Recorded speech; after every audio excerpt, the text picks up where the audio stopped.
Hello दोस्तों, आप सभी का बहुत बहुत स्वागत है हमारे इस चैनल पे।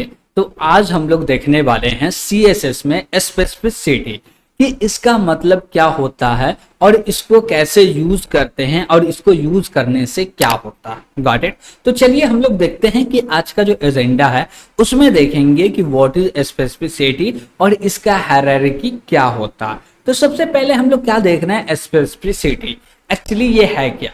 जैसे देखिए कि जब भी हम लोग कोई भी HTML में कोड करते हैं तो उसमें बिना CSS का कोई काम ही नहीं होता, कुछ अच्छा ही नहीं लगता, मजे नहीं आता। आपको कुछ भी डिजाइन करना हो तो उसके लिए यूज करना पड़ता है CSS का। तो CSS को यूज करने के लिए हम लोग यूज करते हैं बहुत सारा सेलेक्टर, जैसे कि एलिमेंट सेलेक्टर हुआ, इनलाइन CSS हुआ, आईडी सेलेक्टर हुआ, क्लास सेलेक्टर हुआ। तो ये सारी चीज हम लोग क्या करते हैं, यूज करते हैं CSS को अप्लाई करने के लिए। अब मान लीजिए कि कोई एक एलिमेंट है मेरे पास, मान लीजिए कि मेरे पास एक एलिमेंट है H2। क्या है? H2 एलिमेंट है।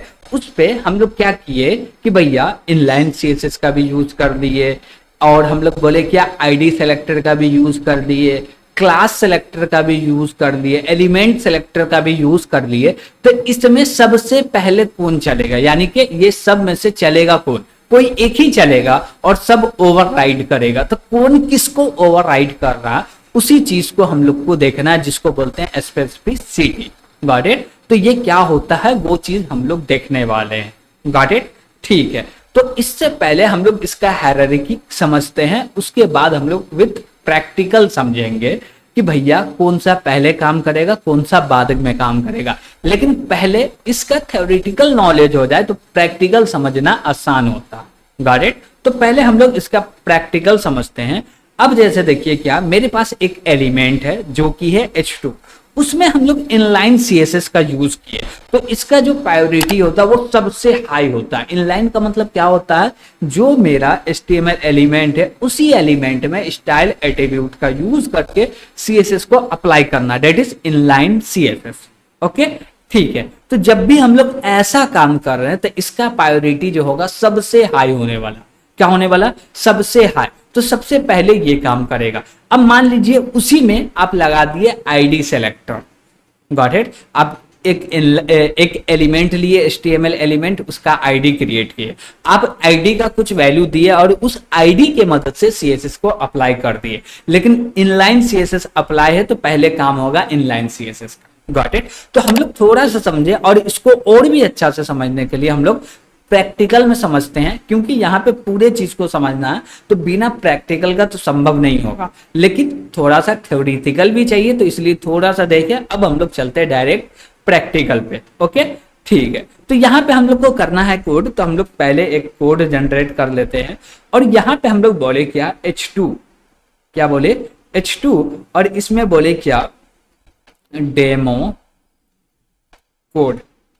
ओके, इसमें हम लोग क्या बोले, डेमो कोड बोले। सबसे पहले इसको हम लोग को करना क्या पड़ेगा, लाइव सर्वर करना पड़ेगा। तो हम लोग चलते हैं लाइव सर्वर कर लेते हैं। तो हम लोग इस पे क्या किए, लाइव सर्वर कर लिए। Got it. अब हम लोग बोले क्या, H2 का कोई आईडी क्रिएट करते हैं। क्या क्रिएट करते हैं? आईडी क्रिएट करते हैं। या हम लोग बोले क्या, सबसे पहले एक क्लास क्रिएट करते हैं। गॉट इट, कि आसानी से समझ में आएगा। तो हम लोग बोले क्या, क्लास, और इसका नाम रख लिए क्या, H2 क्लास।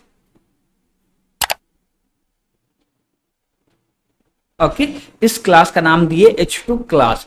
अब हम लोग style.css में जाएंगे और यहाँ पे क्या करेंगे, क्लास के ऊपर में कुछ CSS को अप्लाई करेंगे। जैसे हम लोग चाहते हैं कि इसका जो कलर है, क्या टेक्स्ट कलर है, वो चेंज हो जाए। तो हम लोग बोलेंगे क्या कि क्लास है तो डॉट लिखेंगे और बोलेंगे H2 अंडरस्कोर क्लास, और यहाँ पे बोलेंगे भैया कलर जो है वो हो जाए, क्या हो जाए भैया, एक्वा हो जाए। ओके, लेकिन ये अभी तक अप्लाई नहीं हुआ। क्यों नहीं हुआ? क्योंकि भैया हम लोग लिंक नहीं किए। तो लिंक करने के लिए लिंक टैग का यूज करना पड़ेगा। और यहाँ पे हम लोग बोलेंगे style.css। तो जैसी लिंक करेंगे ये कलर हो गया चेंज, और यहाँ पे बोल रहा है क्या कि भैया डेमो कोड है वो एक्वा कलर में हो गया। ओके, अब इसी चीज का हम लोग क्रिएट करते हैं आईडी, और आईडी में बोले क्या, H2 ID। ओके, अब हम लोग बोलते हैं क्या कि चलो आईडी पे सीएसएस को अप्लाई करो। तो आईडी पे अप्लाई करने के लिए हम लोग हैश सिंबल का यूज करते हैं और बोलेंगे H2 _ID, और इस पे आईडी इस पे कलर अप्लाई हम लोग कर देते हैं, कुछ सेम चीज यूज करेंगे। जैसे हम लोग बोले क्या, ब्लू कलर। तो जैसे ही ब्लू कलर अप्लाई किए यहाँ पे क्या हो गया, ब्लू कलर हो गया। लेकिन पहले जो क्लास के मदद से सीएसएस को अप्लाई किए थे वो क्या हो गया, ओवरराइड हो गया, किससे, आईडी से। गॉट इट, ठीक है। उसके बाद हम लोग इसमें बोलते हैं क्या कि ये दो चीज हुआ, और भी कुछ है क्या यहाँ पे, तो है। अब यहाँ पे आप सूडो क्लास का यूज कर सकते हैं, एट्रीब्यूट सेलेक्टर का यूज कर सकते हैं, एलिमेंट सेलेक्टर का यूज कर सकते हैं। जैसे कि हम बोले क्या कि यहाँ पे डायरेक्ट एलिमेंट को सिलेक्ट करें तो क्या होगा, कुछ चेंजेस। तो हम लोग बोले क्या कि मेरे पास H2 एलिमेंट है, तो हम लोग H2 एलिमेंट को लिए और बोले क्या इस पे स्टाइल करो। अब इस पे स्टाइल करने के लिए हम लोग बोले कलर, और कलर में बोल दिए ब्राउन। क्या कोई भी चेंजेस हुआ क्या, यहाँ पे आप लोग देख सकते हैं कोई भी चेंजेस हुआ नहीं हुआ। तो जब भी आप लोग एलिमेंट सेलेक्टर का यूज कर रहे हैं तो इसका जो प्रायोरिटी होता सबसे लो होता, यानी कि आप यहाँ पे आईडी यूज नहीं कर रहे हैं, क्लास यूज नहीं कर रहे हैं, सूडो क्लास यूज नहीं कर रहे हैं, इनलाइन सीएसएस का यूज नहीं कर रहे, तब जाके एलिमेंट सेलेक्टर वर्क करेगा। जैसे कि हम लोग बोले क्या, ये दोनों को क्या कर दो, कमेंट कर दो। तो जैसे इसको कमेंट करेंगे ये वाला काम कर जाएगा, ब्राउन हो गया। गॉट इट, ठीक है। अब इसी में एक जो होता है इनलाइन सीएसएस, और इनलाइन सीएस जो होता है ना वो सबसे पहले काम करता है। क्यों करता है, क्योंकि इसका जो प्रायोरिटी होता सबसे हाई होता है। क्या होता, सबसे हाई प्रायोरिटी होता है इनलाइन सीएसएस का।